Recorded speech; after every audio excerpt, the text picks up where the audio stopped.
परमेश्वर के वचन में ऐसा लिखा है कि परमेश्वर जिस पर्सन को अनॉइंट करता है किसी भी काम को करने के लिए चर्च में, परमेश्वर अपनी बुद्धि का आत्मा उसके हृदय में डालता है ताकि वो परमेश्वर के मन के अनुसार काम कर सके, जिसके द्वारा परमेश्वर के भवन की महिमा बढ़ सके।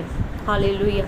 जब आप पुराने नियम को पढ़ेंगे तो उसमें लिखा हुआ है कि परमेश्वर ने कुछ सिलेक्टिव लोगों को चुना और उसके अंदर अपना आत्मा डाला और उन्हें बुद्धि के साथ, विजडम के साथ परिपूर्ण किया और लीडिंग स्पिरिट के साथ उन्हें भरा ताकि वो काम कर भी सके बुद्धि के साथ और काम करवा भी सकें बुद्धि के साथ। हालेलुया। सो इस तरीके से क्या है कि जो अभिषेक परमेश्वर हमारा करता है वो हमारी अगुवाई करता है। परमेश्वर का आत्मा, उसकी स्पिरिट, उसकी जो बुद्धि की आत्मा है वो हमें लीड करती है कि किस तरीके से हमने काम करना है परमेश्वर के भवन में और किस तरीके से हमने काम करवाना है। हालेलुया।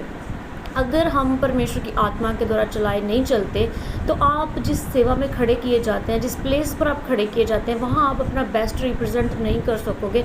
वहाँ आपका काम करने से परमेश्वर की महिमा नहीं बढ़ेगी। कई बार क्या होता है कि जब परमेश्वर किसी को चुनते हैं तो वो जब प्रेयरफुल इंसान नहीं होता, वो जब उस तरीके से नहीं चलता जैसे परमेश्वर चाहता है, तो जिस सेवा को वो कर रहा होता है उसमें कोई प्रभाव नहीं होता, उसमें कोई भी रिजल्ट नहीं होता, उसके काम करने से परमेश्वर की महिमा नहीं होती। लेकिन जब आप इस तरीके से सेवा करते हैं कि परमेश्वर ने मुझे चुना है, प्रभु ने मुझे ठहराया, प्रभु ने मुझे नियुक्त किया कि तू फल लेके आ, तो जब आप इस वचन को अपने अंदर रखते हैं, परमेश्वर की आत्मा को मांगते हैं, तो वो परमेश्वर ने थी तो आपको चुना है, आपका अभिषेक किया, जो आपने सीखा नहीं परमेश्वर आपके अंदर डाल चुका है। हालेलुया। और जब आप सेवा करते हैं पूरे तन से, मन से, धन से, हर एक चीज़ अपनी बेस्ट उसमें लगाते हैं तो रिज़ल्ट परमेश्वर की महिमा